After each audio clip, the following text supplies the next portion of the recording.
오늘 예수님이 12제자를 선택하시고 세우시는 그런 장면입니다.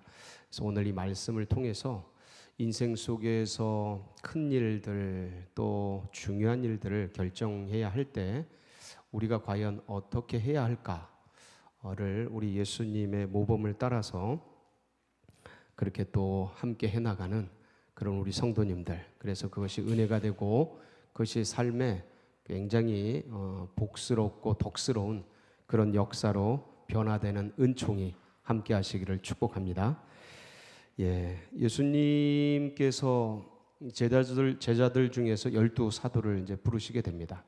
제자들이 굉장히 많이 따라다녔습니다. 70인도 있었고요. 수많은 사람들이 따라다녔는데 그 중에서 주님이 이제 12명을 선택하시죠. 그래서 사도라고 칭하게 되십니다. 그런데 이 주님이 선택하는 과정 속에 굉장히 이제 중요한 우리들이 바라봐야 될, 따라가야 될 신앙적 유산들이 나오는데, 근데 한 가지 좀 우리가 먼저 생각해 볼 게 있습니다. 왜 예수님께서는 12사도를 택했는가? 왜 12명을 골랐는가? 궁금하지 않으십니까? 궁금하십니다. 다 궁금한 얼굴이셔요. 그렇죠? 이 12사도를 선택하신 이유는 구약의 전통이 있습니다. 구약의 전통은 뭐냐면 이스라엘이 몇 지파로 이루어져 있죠? 12지파로 이루어져 있습니다. 그러니까 야곱의 12아들이 이스라엘을 구성하는 12지파가 되어집니다. 근데 이 12이라는 것이 굉장히 신묘막측한 숫자입니다. 3하고 4가 곱해진 숫자예요. 3을 4번 하면 12이 나오죠. 근데 여기서 3은 어떤 수입니까? 이 성경에서 3은 완전수입니다. 완전수로서 성삼위 하나님을 의미하기도 하고, 그래서 이 3자 자체가 가지고 있는 게 이제 완전하다라는 뜻이고, 4자는 뭐냐면 천지사방에서 이 세상 전부를 의미합니다. 모든 것, all을 의미해요. 그래서 사방에서 온다, 뭐 천지사방이다 이런 얘기를 이제 쓰지 않습니까? 그래서 완전수와 세상의 모든 것이 이제 곱해져서 이제 12이 되어지는 것입니다. 그래서 이제 12지파가 세워지고 그것이 이제 이스라엘 나라를 구성하는데, 그러면 왜 예수님께서 이 구약의 12지파를 계승하시냐면 하나님 나라를 세우기 위해서입니다. 그러니까 하나님 나라를 세우는 데 있어서 이 12이라는 의미가 이 3은 하나님이에요. 그러니까 완전한 완전수, 그것을 12 천지사방과 이제 곱해서 12사도가 되어지고 12지파가 되어지는데, 그래서 이 신약의 이제 구약을 계승해서 12사도를 골라서 뽑아서 이제 세워서 뭐를 완성하시는 거냐면 하나님 나라를 세우시는 거예요. 그러니까 12아들이 이스라엘 나라가 되지 않습니까? 그것처럼 신약의 12사도가 하나님 나라가 되어지는 거예요. 하나님 나라, 완성된 하나님 나라. 이게 어디서 이루어집니까? 요한 계시록에서 21장 10절로 14절인데 한번 보실까요? 같이 한번 읽어봅니다. 시작. 하나님께로부터 하늘에서 내려오는 거룩한 성 예루살렘을 보니. 자, 이게 이제 새로운, 잠깐만요. 이게 이제 예루살렘 성이 하늘에서 내려오는데, 저게 이제 신천신지 해가지고 새 하늘과 새 땅이 이제 내려오는 겁니다. 그 중에서 이제 예루살렘 성이 내려오는데, 이거는 이 유대 땅에 있는 예루살렘이 아니에요. 이 예루살렘 성은 하늘에 있는 그 성입니다. 이제 이거 다 전부 상징적인 표현인데, 그 성이 쫙 새로운 예루살렘이 내려오는데 보니까 어때요? 한번 보겠습니다. 11절. 하나님의 영광이 있어 그 성의 빛이 지극히 귀한 보석 같고 백옥과 수정같이 맑더라. 크고 높은 성곽이 있고 12문이 있는데 몇 문이 있어요?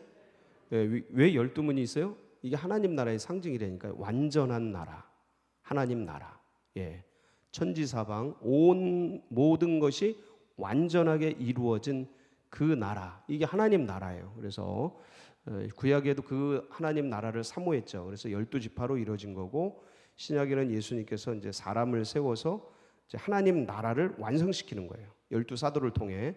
그래서 이제 12문이 있는데 문에 12천사가 있고 그 문들 위에 이름을 썼으니 이스라엘 자손 12지파의 이름들이라. 예. 동쪽의 셈은, 북쪽의 셈은, 남쪽의 셈은, 서쪽의 셈. 자, 이게 보세요. 동, 서, 남, 북. 이게 천지사방이에요. 거기에 세문씩. 완전수와 동서남북 전체가 합해져서 하나님 나라의 완전한 나라를 이제 이루려는 그런 하나님의 그러니까 신묘막측한 계획이 이 숫자 속에 들어가 있는 거예요. 그래서 이제 문이 있는데 그 성의 성곽에는 12기초석이 있고 그 위에는 어린 양의 12사도의 12 이름이 있더라. 이래서 12사도를 택하신 겁니다. 예, 기초 위에 딱 12사도의 이름들이 새겨지는. 그러니까 이 하나님 나라는 누가 기초였어요? 12사도가 기초였던 거예요. 이 기초예요. 이제 오늘 부르시는 거예요. 이 12사도들이 기초인 거예요. 그러니까 하나님 나라는 건물이 아니고 뭐라고요? 사람이라고, 사람. 예, 이걸 잊지 마세요. 하나님 나라는 건물이 아니고, 이건 예배당이지 교회가 아니에요. 이 교회로 부르지만 교회 건물이지, 교회는 누구예요? 우리들이 교회예요. 사람. 저 예루살렘 성, 새로운 예루살렘 성 내려온 게 건물이 아니에요. 전부 사람으로 이루어진 거예요. 전부. 그래서 그 새로운 신천 신지가 내려오는 그 새 예루살렘 성을 가까이 가서 이제 클로즈업해서 딱 보면 전부 사람인 거야. 문이고 기초석이고 막 그런 건 줄 알고 멀리서 보니까 건물 같았는데 가까이 가 보니까 이제 사람인 거죠. 그 사람들 중에 가장 기초가 되는 것이 12사도인 거예요. 오늘 이제 뽑는 12사도입니다. 그래서 주님께서 12사도를 뽑는데, 이 12사도들은 여러분들이 다 알고 계시지만 수석 제자가 누구였죠? 베드로였습니다. 그리고 대부분의 이 12사도들 구성이 어떻게 돼요? 갈릴리 출신. 네, 갈릴리 출신입니다. 갈릴리는 지금으로 말하면 어떤 동네였어요? 가장 가난하고 버려진 동네입니다.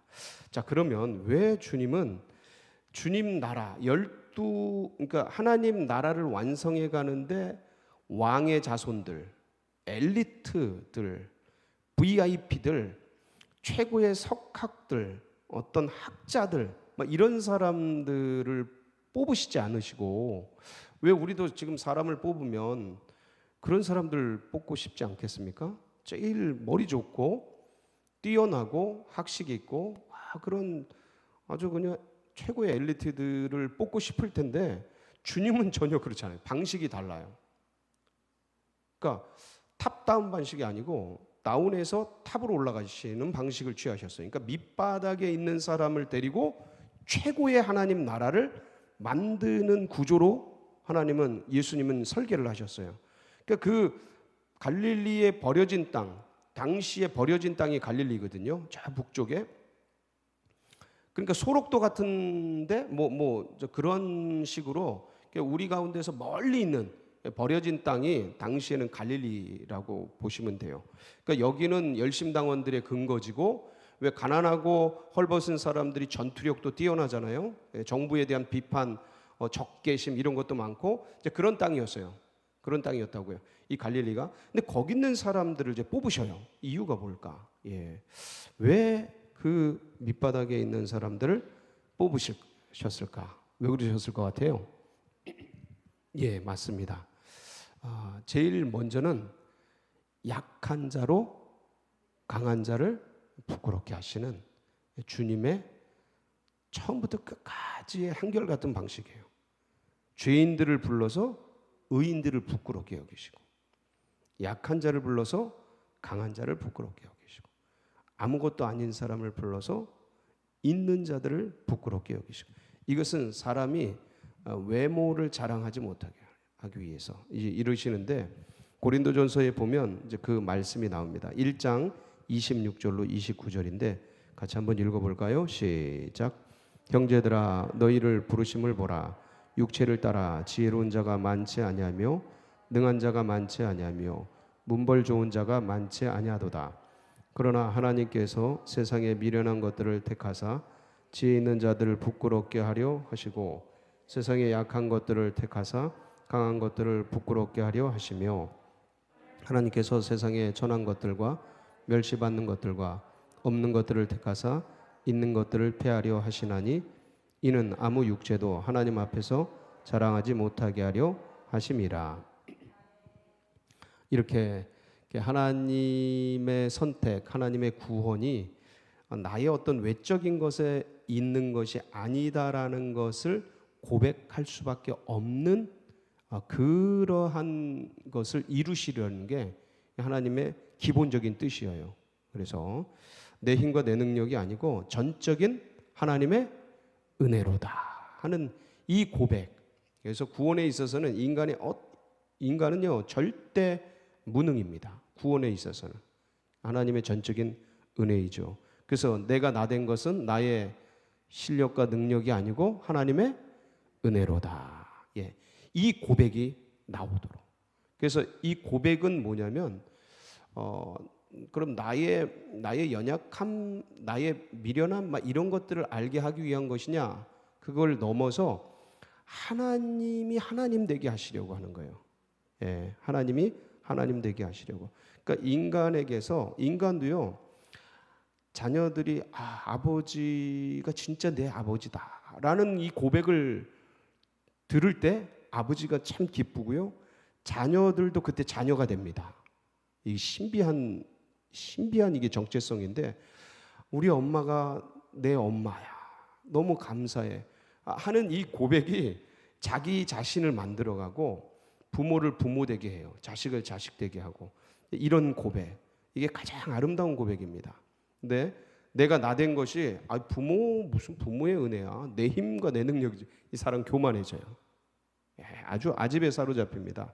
자기 자신이 어떻게 이루어졌는지 어디서 왔는지 이거를 망각한 존재가 돼요. 그러면 기본부터 왜곡되는 거예요. 어그러지는 겁니다. 내가 서 있는 기초가 나의 정체성이 겸비함으로부터 그렇게 시작이 돼야 되는데 오버한 거예요. 거품이 일어나고 그러면서 이제 오만과 교만으로 이제 시작이 되는 거예요. 그러면 그 출발이 그렇게 되면 그 인생이 아주 이제 무너지게 되는 거예요. 근데 부모를 부모 되게 하고 거기서부터 이제 나를 나로 알면 굉장히 이제 아름다운 겸손한 출발이 되어지는 겁니다. 그게 바로 이 고백이에요.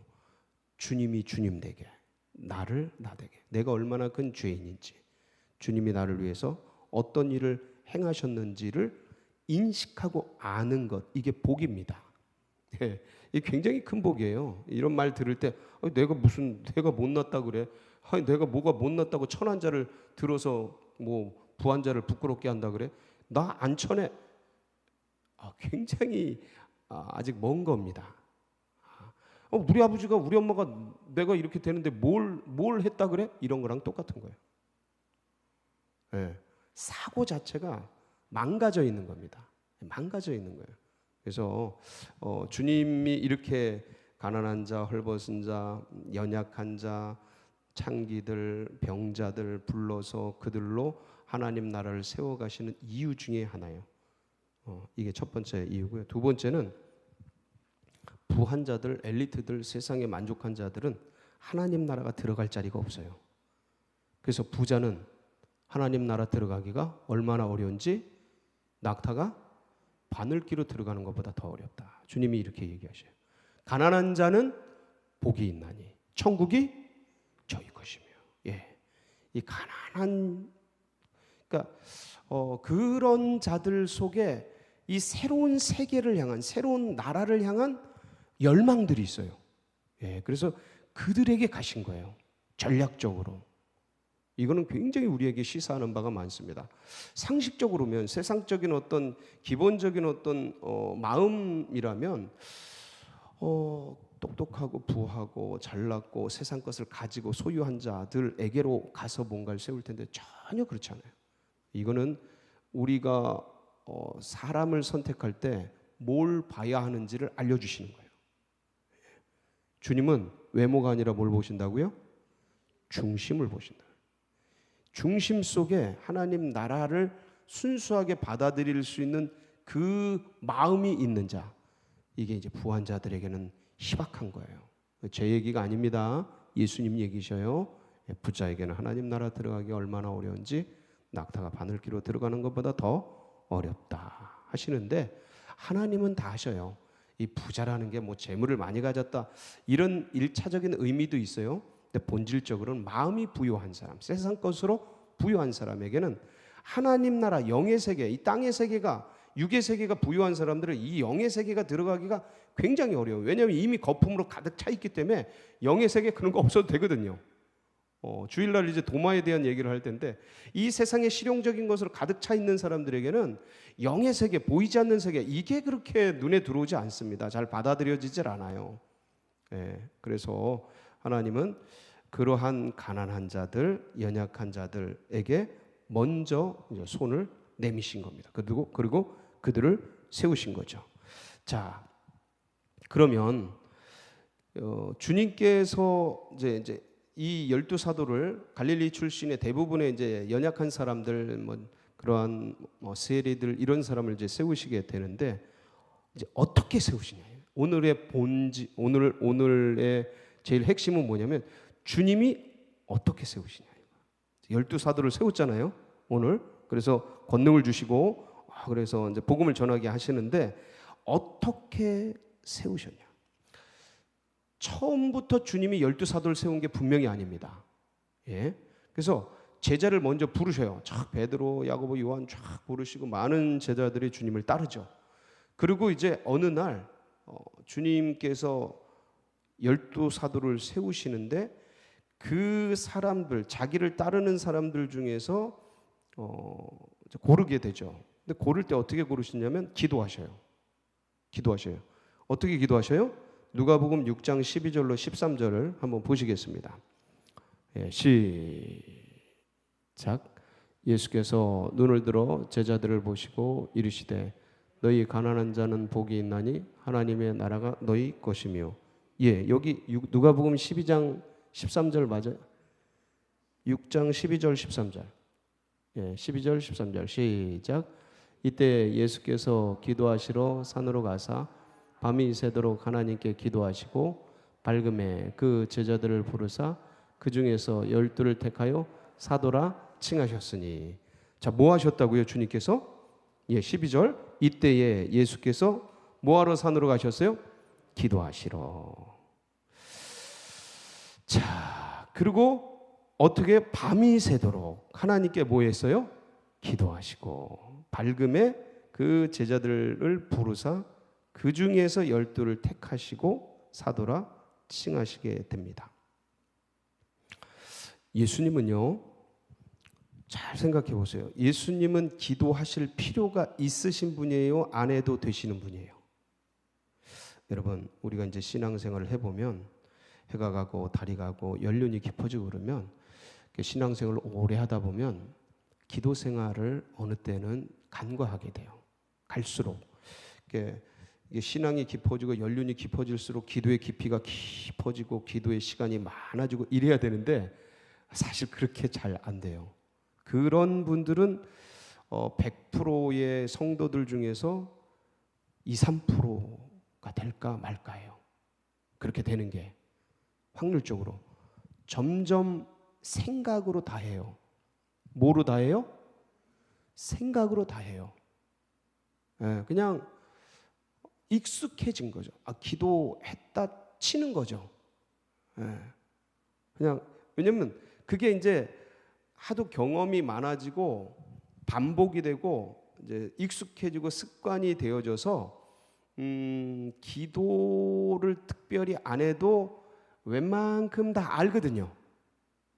웬만큼 다 압니다. 기도를 잘 안 하게 돼요. 그러니까 마음으로 주님이 이러실 거야 하고 이렇게 생각을 다 하고 그렇게 처리해 버려요. 이게 이제 습관화되어서 기도의 양이 오히려 줄어요. 많아지는 게 아니고 깊어지는 게 아니고 짧아지고 얕아져요. 그런데 안 하는 건 아니에요. 다 해요. 뭐로 해요? 생각으로 해요. 네, 생각으로 해요. 그러면 경험과 영성과 능력과 어떤 하나님 마음을 아는 것과 성경을 아는 능력과 하나님의 뜻을 헤아리는 것과 이런 모든 것에 가장 탁월하신 분을 꼽으라면 누구셔요? 예수님이죠. 이건 두말할 것도 없어요. 예수님이셔요. 그러면 이분은 기도해도 돼요? 안 돼요? 안 해도 돼요. 다 아니까. 다 아니까. 여러분, 이 신앙생활 몇 년 해보면 빤합니다, 여러분. 어떻게 할지. 그리고 예를 들어서 뭐 성도들이 뭘 원할지, 뭐 장로님들이 목사님이 뭐 원할지 다 빠꼬미가 되죠. 다 알지 않습니까? 웬만큼? 꼭 그걸 기도하고 물어야 합니까? 다 알아요, 여러분. 생각으로 다 할 수 있다니까요. 그리고 경험으로 이미 노하우가 다 쌓여서 이 신앙의 길, 믿음의 길 가는데 굳이 그렇게 막 그렇게 안 해도 다 되어집니다. 다 되어져요.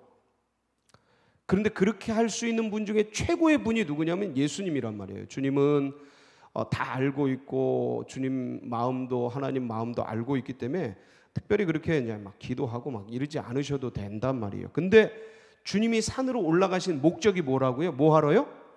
기도하시러 올라가는 거예요. 기도하시러. 여러분, 기도는 왜 합니까? 하나님의 뜻을 알기 위해서. 여러분, 세상살이 하다 보면요, 하루하루 살아가다 보면 분주한 일상 속에 아침에 뛰어나와서 밤늦게 집에 들어가고 해야 될 일들 속에 막 밀리고 막 그러다 보면 우리가 하나님의 뜻을 알기는 하지만 내가 지금 하나님의 뜻 안에 있는지는 확실하지 않게 되는 거예요. 이게 굉장히 중요한 거예요. 내가 하나님이 뭘 원하시는지에 대해서는 피상적으로 알고 있지만 지금 내가 하나님의 뜻 속에 있는가? 이거는 완전히 다른 겁니다. 그거를 파악해야 돼요. 근데 그것은 그냥 되는 게 아니에요. 이성적인 생각으로 되는 게 아니에요. 내 경험적인 노하우, 삶의 현실 속에서 쌓여진 데이터 가지고 알 수 있는 게 아니에요. 그거는 그렇게 파악하면 완전히 실수하는 겁니다. 그건 이성의 사람이에요. 그거는 전혀 다른 세계에서 작동하는 것을 경험하지 못하는 사람이에요. 내가 지금 하나님의 뜻 안에 있는가? 내가 지금 주님이 뭘 원하시? 주님의 뜻은 무엇인가를 예를 들어 산수하듯이 이성적으로 계산해서 이럴 때는 요렇고 요럴 땐 요래. 그래서 주님이 이걸 원하실 거라고 생각하는 건 인간의 사고예요. 주파나를 튕기는 거예요. 이성의 논리적 회로를 돌리는 거예요. 그거는 하나님의 뜻을 잡을 수가 없어요. 그렇게 사는 거는. 그래서 뭐 하는 거예요? 기도하는 거예요. 기도를 통해 내 영이 주의 영과 교제하는 거예요. 그래서 내 생각, 내 뜻은 이런 게 있는데 내 사고는 이런데 주님, 지금 상황과 환경은 이렇습니다. 이걸 다 알잖아요. 우리가 이성이 있기 때문에 주님이 주신 마음이 있고 지성이 있고 판단력이 있고 경험이 있고 데이터가 있단 말이에요. 이런 모든 데이터를 쫙 해서 주님, 지금 이런 상황이고 이런데 제가 지금 뭘 하기를 원하십니까? 를 여쭤봐야 돼요. 그러니까 내 뜻을 피력하는 게 아니고 지금 상황과 환경이 이렇고 지금 이렇게 해야만 하는데 주님, 주님의 뜻은 무엇입니까? 를 물어야 돼요. 이게 그냥은 안 보이는 거예요. 왜냐하면 사람은 상황 속에서 그 상황을 그냥 내가 주도적으로 헤쳐나가기를 기본적으로 그 길을 가지 하나님의 뜻을 내가 이행한다라는 이 사고 속에 들어가기가 쉽지 않습니다. 벗어나 있단 말이에요. 자꾸 내가 내 중심으로 살지 내가 주중심으로 주님께서 나를 이끌어가는 그런 영적 사고로 살아가는 그 힘이 자꾸 빠져나가요. 세상살이 하다 보면 원치는 않지만 먼지가 자꾸 앉아요. 목욕은 했는데 구원은 받았는데 이 광야 같은 사막 같은 이 질풍노도 같은 이 세상을 걷다 보면 광야의 모래가 사막의 먼지들이 자꾸 쌓여요. 우리의 마음에, 우리의 생각에 미세먼지들이 앞을 가로막듯이 우리의 눈을 가려요. 우리의 영을 가려요. 세상살이가 우리의 마음을 가려버려요. 그래서 거품이 끼기도 하고요. 뭔가 좋은 일이 있으면 내 마음에 막 거품이 끼기도 하고, 힘들고 어려운 일이 있으면 그게 미세먼지처럼 우리의 사고와 생각과 영의 세계를 흐려버려가지고 하나님의 뜻을 찾기보다는 그냥 내 경험과 내 노하우와 내가 그동안 살아왔던 패턴들을 따라 그냥 살아가게 하지, 거기서 주님, 주의 뜻이 무엇입니까? 이렇게 잘 안 돼요. 이게 인간의 신앙의 길을 걸어가는 우리들의 어떤 현실이에요. 그래서 어디로 올라가야 된다고요? 기도의 자리로 올라가야 돼요. 그래서 주님은 그러신 거예요. 주님이라고 감정이 있으셨던 주님이기 때문에 이 어떤 유혹과 미혹이나 이런 것들에 대해서 완전하셨던 분이 아니셔요. 충격적이죠? 여러분, 피곤하신 분이에요. 졸기도 하시고 주무시기도 하신 분이에요. 그러니까 감정적으로 완전한데 이게 뭐 이렇게 유혹을 안 받는 그런 완전이 아니시라는 거예요, 주님이. 그래서 겟세마네 같은 경우에는 뭐라 그러셔요? 주님이 하나님의 뜻을 알고 계셨어요. 계속 이번에 예루살렘에 올라가면 내가 대제사장들과 서기관들과 이 사람들에게 고난을 받고 죽었다가 3일 만에 부활하리라. 그리고 갈릴리에서 그럼 만나자. 계속 그러면서 올라가셨어요. 그래서 내가 올라가면 아버지의 뜻은 십자가를 지고 죽고 그렇게 그 길을 가는 것이라는 걸 이미 주님의 아버지의 뜻이 뭔지를 알고 있었어요. 근데 현실은 괴로운 겁니다, 여러분. 우리가 주님이 뭘 원하시는지, 내 삶 속에서 뭘 원하시는지 우리가 알고 있지만 현실은 괴로운 겁니다. 현실에 부딪히면 별 유혹이 다 오는 거예요. 별 생각이 다 오고, 내가 나의 감정 속에 낀 거품이나 아니면 내 욕구나 내 어떤 소욕이나 이런 게 나를 막 땡겨가는 겁니다. 거기서 하나님의 뜻이 이건데 그걸 쫓아가는 그 유혹 안 받고 그렇게만 가는 존재는 없습니다. 그런 사람은 없어요. 예수님도 가고 싶지 않았어요, 그 길을. 그래서 뭐라 그러셔요? 아버지, 이 잔을 내게서 옮기시옵소서. 이 고난의 잔이거든요, 십자가의 잔. 그러니까 안 가고 싶은 거예요. 할 수만 있다면 이 잔을 내게서 옮기시옵소서. 이게 인간의 감정인 거예요. 주님이 겟세마네에 올라가지 않으셨으면, 주님이 기도의 자리에 나가지 않으셨으면 내가 원하는 길로 갈 수도 있는 거예요, 인생이. 우리도 똑같습니다. 기도의 자리에 나가지 않으면 내 생각과 내 계산과 내 주판 아래 튕기는 사고의 논리 속에 가지, 그 길을 걸어가지, 하나님의 뜻을 붙잡고 그 길을 걸어가기는 쉽지 않아요. 그래서 기도의 자리에 나아가는 거예요. 주님이 거기에 올라가신 거예요. 거기 기도하신 거예요. 어떻게 기도하셨어요? 밤새도록 기도하셨어요. 그래서 섰다고 하는 자에 넘어질까 조심하라고, 연륜이 깊어질수록 주님 앞에 더 많이 엎드려져야 돼요. 인생을 더 알수록 주님 앞에 더 기도하셔야 돼요. 신앙의 깊이가 더해갈수록 주님 앞에 더 기도하셔야 돼요. 여러분, 이게 진리입니다. 이게 진리예요. 더 많이 구해야 되고요. 삶의 연륜이 많아지면 그만큼 세상에 대해서 알거든요. 머리로 다 알 수 있어요. 생각으로 다 알 수 있어요. 경험으로 다 처리 가능합니다. 안 되는 게 어디 있어요? 다 아는데. 인생 50 지나버리면 다 알잖아요. 모르는 게 어디 있어요? 애들도 다 키워보고. 그런데 그럴수록 더 많이 엎드려야 돼요. 왜냐하면 내 생각대로 하려고 그래요. 내 마음대로 하려고 그래요. 신앙인인데도 그렇게 살아갑니다. 믿음의 백성인데도 믿음 따라 사는 게 아니고 생각 따라, 사고 따라, 지성 따라, 이성 따라, 경험 따라, 이 세상의 삶의 상황 따라, 감정 따라 움직여요. 기도의 자리에 많이 안 나갑니다. 이게 한국 교회가 무너진 배경이에요. 한국교회가 약해진 이유예요. 한국교회가 야성을 잃어버리고 길들여진 사자가 된 원인이에요. 산을 찾지 않아요. 기도의 자리에 나가지 않아요. 전부 뭐로 다 처리해요? 생각으로 다 처리해요. 우리 자신을 돌아보세요. 우리 자신을. 우리가 어땠는지. 힘들고 어렵고 괴롭고 그 젊은 날 주님 뜨겁게 사랑했던 그때 우리의 기도가 어땠는지, 우리가 어디에 있었는지, 어느 산에 올라갔는지, 어느 기도원에 나갔는지, 금식을 하면서 몇 날 며칠을 어떻게 작정하며 살았는지, 작정 기도를 어떻게 했는지 지금 한번 돌아보세요. 이게 우리의 현실이에요. 우리의 상태예요. 이게 기도 잘 안 합니다. 다 생각으로 처리해요. 했다고 처리해요.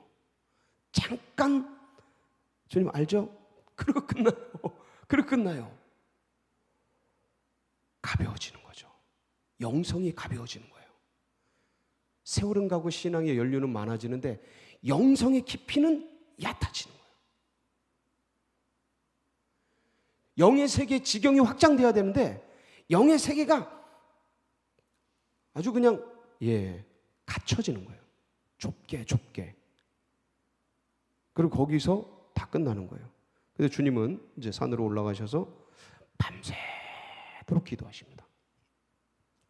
교제하신 거죠. 이거는 주님 아버지의 영과 깊이 있게 교제하고 아버지의 뜻이 어딨는지 파악하고 묻고 듣고 결정하는 거예요. 묻고 듣고 뭐 한다고요? 결정. 여러분 오늘 이 밤이 그런 밤이 되시길 바랍니다. 아마 인생의 중요한 문제들 가지신 분들이 많으실 거예요. 고단한 문제, 고통의 문제, 고난의 문제, 여러 가지 문제들이 많으실 겁니다. 주님 앞에 고백하세요. 가지고 나가세요. 그리고 그거에 대한 주님의 뜻, 주의 마음을 이렇게 기름 부음 받으세요. 내 생각으로 처리할 수 있어요. 내 실력으로, 내 어떤 이성으로, 내 마음으로 이렇게 처리가 가능합니다. 근데 그거하고 질적으로 달라요.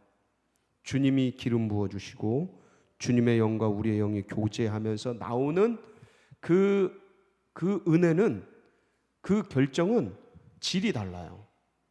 그러니까 메말라지지 않아요. 이성으로 그냥 생각으로 처리하면 안 되는 게 아니에요. 다 됩니다. 근데 점점 메말라져요. 논바닥 갈라지듯이 다 살아갑니다. 근데 점점 아주 갈라지고 찢어지고 그럽니다. 주님께 묻고 주님께 듣고 결정하고 자꾸 시간을 내어서 이 현실의 삶이 고되고 분주하지만 쪼개고 시간을 내서 주님께 자꾸 기도하고 듣고 그러면 촉촉해져요. 아침 이슬 내린 그 잎새들처럼 촉촉해집니다. 깊어져요. 달라져요. 그래서 내 영혼에 주님의 깊은 은혜가 임해요. 그래서 12사도를 주님께서 세우시게 됩니다. 사랑하는 성도 여러분, 오늘 이 밤 여러분이 가지고 나온 문제가 있을 겁니다. 그리고 현실이 있을 겁니다. 그걸 주님께 아뢰세요. 주님이 들으십니다. 그리고 결정해야 될 부분이 있다면 주님께 고백하면서 주님의 마음을 듣고 결정해서 여러분들 가운데 하나님의 나라가 임하는 복된 시간 되시길 축복합니다. 같이 기도하시겠습니다. 우리 합심해서 기도할 때에 이런 신앙과 이런 믿음들이 다음 세대들에게도 흘러가고 새 가족들의 가슴 속에 새겨지도록 위해서 기도해 주시고, 특별히 이 나라 민족 세계 열방 가운데 주님의 이 복음, 이 은혜가 전해지도록, 그러한 데에 우리 서울제일교회가, 우리 성도님들이 정말 귀하게 쓰임받고 하나님의 마음을 기쁘시게 하고 주님의 꿈과 비전을 이루어드리는 그런 마중물 교회, 마중물 성도님들 다 되어지도록 여러분 각자의 기도 제목 붙들고 우리 주여 한번 부르고 기도하며 나갑니다. 부르짖습니다. 주여 할렐루야.